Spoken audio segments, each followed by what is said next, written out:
दोस्तों स्वागत है रितेश जी के स्टडी चैनल में। दोस्तों आज हम लोग काफ़ी इंपॉर्टेंट टॉपिक डिस्कस करेंगे आर्ट एंड कला का शास्त्रीय नृत्य। दोस्तों इस टॉपिक से एग्जाम में क्वेश्चन पूछे जाते हैं, तो वे सभी क्वेश्चन जो आपके एग्जाम के लिए इंपॉर्टेंट बन सकते हैं सभी मैंने इस वीडियो में लिए हैं। तो वीडियो को आप लोग शुरू से अंत तक देखिएगा, काफ़ी हेल्प मिलेगा आपको एग्जाम में इस वीडियो से। तो चलिए दोस्तों वीडियो को शुरू कर लेते हैं। निम्नलिखित में से कौन एक उत्तर भारतीय नृत्य है? तो देखिए उत्तर भारतीय नृत्य जो है आपका कथक है, इसे याद रखना। देखिए मणिपुर का जो है मणिपुरी है, उड़ीसा का उड़ीसी है और कथकली, ये देखिए कथकली जो है ये आपका केरल राज्य का शास्त्रीय नृत्य, याद रखना है। नेक्स्ट है आपका कुचिपुड़ी किस राज्य की नृत्य शैली है? देखिए इंपॉर्टेंट क्वेश्चन है। तो कुचिपुड़ी जो नृत्य शैली है ये किस राज्य की है दोस्तों? तो ये याद रखना, कुचिपुड़ी जो है ये आपकी आंध्र प्रदेश की एक नृत्य शैली है। इंपॉर्टेंट क्वेश्चन है, एग्जाम में पूछा भी गया। देखिए SSC 2011 और 2013 में ये क्वेश्चन पूछा गया था, कुचिपुड़ी किस राज्य का नृत्य शैली है, याद रखिए। नेक्स्ट है मोहिनीअट्टम नृत्य शैली की उत्पत्ति किस राज्य से हुई है? तो मोहिनीअट्टम नृत्य शैली की जो उत्पत्ति हुई है, याद रखना है किस राज्य से हुई है? तो ये आपके केरल राज्य से हुई है, यानी सी इस क्वेश्चन का सही आंसर हो जाएगा आपका। नेक्स्ट है आपका केरल में सर्वाधिक प्रचलित शास्त्रीय नृत्य है। देखिए केरल में सर्वाधिक प्रचलित जो शास्त्रीय नृत्य ये आपका है मोहिनीअट्टम, सॉरी फ्रेंड कथकली, याद रखना है कथकली, याद रखिएगा। केरल में सर्वाधिक प्रचलित शास्त्रीय नृत्य यानी बी राइट आंसर है इस क्वेश्चन का। नेक्स्ट है आपका क्वेश्चन नंबर 5 है भारतनाट्यम दक्षिण भारत में का एक शास्त्रीय नृत्य है। तो याद रखिए आंध्र प्रदेश का, तमिलनाडु, कर्नाटक या केरल का।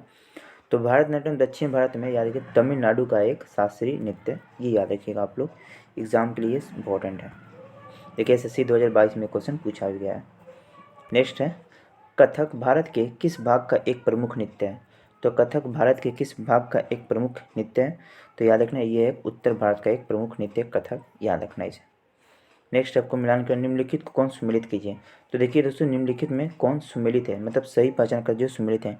देखिए जो भारतनाट्यम है ये आंध्र प्रदेश ना होकर ये कहाँ का है, तमिलनाडु के। तो ये देखिए सुमेलित नहीं है। कथकली ये देखिए केरल का, ये देखिए सुमेलित है, यानी इस क्वेश्चन का सी राइट आंसर हो जाए। जबकि कुचिपुड़ी जो है ये आंध्र प्रदेश का, कहाँ का, आंध्र प्रदेश का, याद रखना।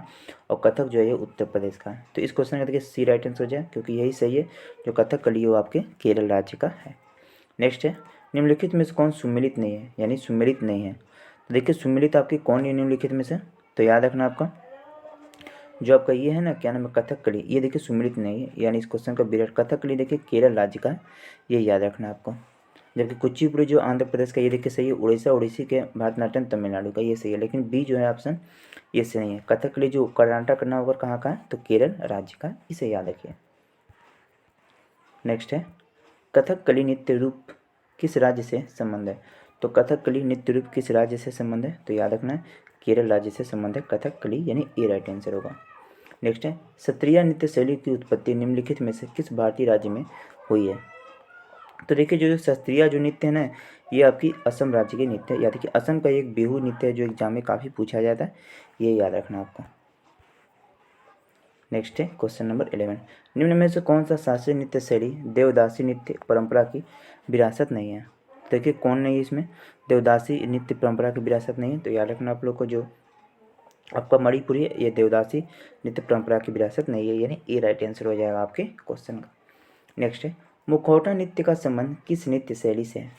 तो मुखौटा नृत्य का संबंध किस नृत्य शैली से? तो याद रखना आपको कथकली नृत्य शैली से मुखौटा नृत्य का संबंध, याद रखना। नेक्स्ट है सदीर किस नृत्य शैली का प्राचीन नाम है? तो सदीर किस नृत्य शैली का प्राचीन नाम है दोस्तों? इंपॉर्टेंट एग्जाम में बहुत बार पूछा भी गया। तो भरतनाट्यम, भरतनाट्यम का देखिए प्राचीन नाम क्या है, सदीर, याद रखना इसे, एग्जाम में ये क्वेश्चन काफ़ी बार पूछा भी गया। नेक्स्ट है आपका किस शास्त्रीय नृत्य में मुखौटे का प्रयोग किया जाता है? क्वेश्चन नंबर 14 किस शास्त्रीय नृत्य में मुखौटे का प्रयोग किया जाता है? तो याद रखना है कथकली नृत्य में। कथकली नृत्य कहाँ का, केरल राज्य का, याद रखना है। नेक्स्ट है क्वेश्चन नंबर 15, रविन्द्रनाथ टैगोर ने किस शास्त्रीय नृत्य को पुनर्जीवित करके उसे केरल के अंतरिक्ष बंगाल में भी लोकप्रिय बनाया? तो कौन सा नृत्य था जिसे रविन्द्रनाथ टैगोर ने पुनर्जीवित करके उसे केरल के अतिरिक्त बंगाल में भी लोकप्रिय बनाया? तो याद रखना आप लोग को जो कथकली नृत्य, इसे, यानी बी राइट आंसर हो जाएगा। नेक्स्ट है क्वेश्चन नंबर 16, निम्नलिखित में से कौन सा एक भारतीय शास्त्रीय नृत्य नहीं है? तो देखिए दोस्तों भांगड़ा, मणिपुरी, भारतनाट्यम, एक कथक। तो देखिए जो मणिपुरी है, मणिपुरी का शास्त्रीय नृत्य, भारतनाट्यम जो है ये आपका हो जाएगा तमिलनाडु का, कथक याद रखिए उत्तर प्रदेश का है। जबकि जो भांगड़ा ये शास्त्रीय नृत्य नहीं है, और यह कहाँ का है भांगड़ा, तो याद रखिए ये पंजाब का है नृत्य से, ये नृत्य कहाँ का है, पंजाब का नृत्य है। जबकि ये सब जो है ये तीनों जो हैं ये आपकी शास्त्रीय नृत्य है। तो पूछा शास्त्रीय नृत्य नहीं है तो याद रखना भांगड़ा। इस क्वेश्चन का देखिए राइट आंसर जो होगा ना आपका ए हो जाएगा भांगड़ा। निम्नलिखित में से किस नृत्य का संबंध देवदासी परंपरा से है? तो निम्नलिखित में किस नृत्य का संबंध देवदासी परंपरा से है? तो याद रखना आप लोग को मोहिनी अट्टम का नृत्य देवदासी परंपरा से याद रखिए आप लोग इसे इंपॉर्टेंट एग्जाम के लिए। नेक्स्ट है निम्नलिखित नृत्यों में कौन एकल नृत्य नहीं है? तो निम्नलिखित नृत्यों में कौन एकल नृत्य नहीं है? तो याद रखना आप लोग को ओडिसी नृत्य, ये एकल नृत्य नहीं है। नेक्स्ट है निम्नलिखित नृत्यों में कौन गरीबों की कथकली के नाम से जानी जाती है? इंपॉर्टेंट क्वेश्चन एग्जाम के लिए। तो गरीबों की कथकली के नाम से हम लोग कौन से नृत्य को जानते हैं? तो याद रखना आप लोग को ओटन तुल्लन को हम लोग गरीबों की कथकली के नाम से जानते हैं, याद रखना आपको, इसे भी इंपॉर्टेंट एग्जाम के लिए। नेक्स्ट क्वेश्चन देखिए, क्वेश्चन नंबर 20। भारतीय शास्त्रीय नृत्य की सबसे प्राचीन शैली कौन सी, यानी सबसे प्राचीन जो नृत्य शैली है कौन सी है? तो ये आपकी भरतनाट्यम है, याद रखना, सी राइट आंसर हो जाएगा इस क्वेश्चन का। नेक्स्ट है निम्नलिखित में से किस नृत्य का शास्त्रीय नृत्य रूप कौन सा है? निम्नलिखित में से नृत्य का शास्त्रीय रूप कौन सा है? तो याद रखना आपका कौन सा है दोस्तों? तो ये आपका है मणिपुरी, यानी डी राइट आंसर हो जाएगा आपके क्वेश्चन का, याद रखिए। नेक्स्ट है निम्नलिखित में से कौन सा भारतीय शास्त्रीय नृत्य है?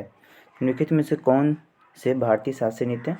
देखिए भरतनाट्यम है, कुचिपुड़ी, कथक है या उपयुक्त सभी? तो याद देखिए जो इसमें सही आंसर है ये डी हो जाएगा उपयुक्त सभी। ये देखिए भरतनाट्यम भी है, कुचिपुड़ी और कथक, ये तीनों जो हैं ये आपकी शास्त्रीय नृत्य हैं। भरतनाट्यम कहाँ का? तमिलनाडु का, कुचिपुड़ी आंध्र प्रदेश का, कथक उत्तर प्रदेश का। तो ये तीनों याद रखना है, तो इसका डी आंसर हो जाएगा उपयुक्त सभी। नेक्स्ट है आंध्र प्रदेश का क्लासिकल नृत्य क्या है? तो आंध्र प्रदेश का देखिए क्लासिकल नृत्य क्या है आपका? तो याद रखना है कुचिपुड़ी। कुचिपुड़ी जो है आंध्र प्रदेश का एक क्लासिकल नृत्य क्या है? कुच्ची, बता दे रहा दोस्तों एक बार, कुचिपुड़ी याद रखिएगा, कुचिपुड़ी ये जो है आंध्र प्रदेश का क्लासिकल नृत्य है। यानी इस क्वेश्चन का जो सही आंसर हो जाएगा आपका हो जाएगा ऑप्शन नंबर डी, याद रखना है कुचिपुड़ी। नेक्स्ट है 20 नंबर 4। निम्न में से किस शास्त्रीय नृत्य शैली की उत्पत्ति दक्षिण भारत में नहीं हुई है? तो निम्नलिखित में से किस शास्त्रीय नृत्य की उत्पत्ति दक्षिण भारत में नहीं हुई है? तो याद रखना आप लोगों को सत्रिया नृत्य की उत्पत्ति दक्षिण भारत में नहीं हुई है, इसे याद रखना आपको। दक्षिण भारत में सत्रिया नृत्य शैली जो इसकी उत्पत्ति नहीं हुई है। नेक्स्ट है 25। निम्न नृत्य शैलियों में से किसका उद्गम पूर्वी भारत से हुआ है? तो पूर्वी भारत से किसका हुआ? तो याद रखना मणिपुरी का हुआ है, यानी डी राइट आंसर होगा आपके क्वेश्चन का। लेकिन नेक्स्ट क्वेश्चन आपको 26 इसमें मिलान करना है। तो देखिए दोस्तों ऑप्शन ए कुचिपुड़ी, देखिए जो कुचिपुड़ी हो जाएगा ये आपका हो जाएगा आंध्र प्रदेश का, आंध्र प्रदेश का शास्त्रीय नृत्य। जबकि भरतनाट्यम जो है भरतनाट्यम आपके तमिलनाडु का हो जाएगा, याद रखना। और कथक याद देखिए कथक आपके उत्तर प्रदेश का हो जाएगा और उड़ीसा आपका उड़ीसा का। तो इस क्वेश्चन का देखिए जो राइट आंसर हो जाएगा ये आपका क्या हो जाएगा? तो याद रखना इसका क्वेश्चन का देखिए राइट आंसर जो हो जाएगा ये आपको हो जाएगा ऑप्शन नंबर ए, याद रखना ऑप्शन ए इसका सही आंसर होगा, इसे याद रखिए। नेक्स्ट है निम्नलिखित को मेल कीजिए, मेल करना आपको। तो भरतनाट्यम, देखिए भरतनाट्यम कहाँ का है? तो भरतनाट्यम आपको पड़ जाएगा ये कहाँ का? तो तमिलनाडु का। कुचिपुड़ी आंध्र प्रदेश का और कथकली केरल का, याद रखिएगा, और उड़ीसा उड़ीसी का। तो 27 का देखिए जो राइट आंसर हो जाए ये हो जाएगा ऑप्शन नंबर ए, इसका भी ए होगा इसका सही आंसर, याद रखिए ऑप्शन ए इसका राइट आंसर होगा आपका। नेक्स्ट क्वेश्चन देखिए 28। निम्न में से कौन सा शास्त्रीय नृत्य अपने वर्तमान स्वरूप में मुगल परंपरा से प्रभावित हुआ? निम्नलिखित में कौन सा शास्त्रीय नृत्य अपने वर्तमान स्वरूप में मुगल परंपरा से प्रभावित हुआ था? तो याद रखना आप लोग को जो कथक है ये, यानी सी राइट है। कथक जो है ये आपका वर्तमान समय मुगल परंपरा से प्रभावित नृत्य था, याद रखना कथक, जो कि उत्तर प्रदेश का एक शास्त्रीय नृत्य है, ये याद रखिए आप लोग। नेक्स्ट क्वेश्चन देखिए 29। जागोई और चोलोम किस शास्त्रीय नृत्य के दो मुख्य भाग हैं? तो याद रखना ये है मणिपुरी के जागोई और चोलम शास्त्रीय नृत्य, याद रखना इसे इंपॉर्टेंट क्वेश्चन एग्जाम के लिए। नेक्स्ट क्वेश्चन देखिए रुक्मणी देवी अरुंडेल निम्नलिखित में किस भारतीय शास्त्रीय नृत्य शैली से प्रतिपादक? देखिए इंपॉर्टेंट क्वेश्चन एग्जाम पूछा गया। तो रुक्मणी देवी अरुंडेल ये किस शास्त्रीय नृत्य से संबंध रखती हैं? तो ये आप लोग को याद रखना ये रखती हैं आपकी भरतनाट्यम से, यानी ये राइट आंसर हो जाएगा आपके क्वेश्चन का। नेक्स्ट है अंतिम क्वेश्चन है कुचिपुड़ी शास्त्रीय नृत्य किस प्रकार के संगीत से संबंधित है? तो कुचिपुड़ी शास्त्रीय नृत्य किस प्रकार के संगीत से संबंधित है? तो याद रखना आप लोग को ये आपके कर्नाटक संगीत से संबंधित है। तो दोस्तों ये लगभग मैंने 30+ इंपॉर्टेंट क्वेश्चन थे शास्त्रीय नृत्य जो एग्जाम में आपके पूछे जा सकते हैं। आर्ट एंड क्लब काफ़ी इंपॉर्टेंट टॉपिक होता है, यहाँ से क्वेश्चन एग्जाम में कम से कम 2 से 3 नंबर के पूछे जाते हैं। सभी इंपॉर्टेंट क्वेश्चन थे। तो वीडियो पसंद है तो एक लाइक कीजिएगा, चैनल पर नहीं तो सब्सक्राइब कर लीजिएगा। चलिए चलते हैं, धन्यवाद, वंदे मातरम।